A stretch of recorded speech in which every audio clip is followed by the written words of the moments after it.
everyone, I'm Juno. Now I will talk to you about natural phenomena that is thunderstorm. Thunderstorm begin with strong updraft built up towering cumulonimbus clouds.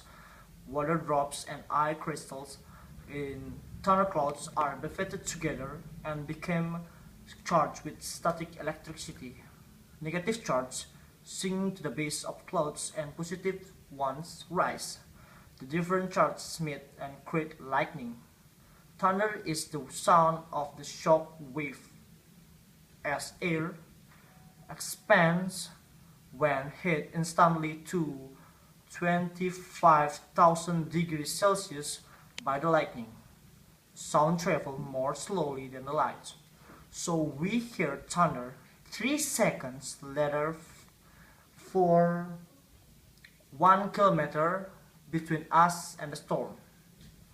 A flash of light is brighter than 10 million 1,000-watt light bulbs. Lightning travel at up to 10,000 km per second down a path that is the width of a finger but up to 40 km long. Seed lightning can be 140 km long. Well, that's all about thunderstorm that I can tell to you. Thanks for your attention.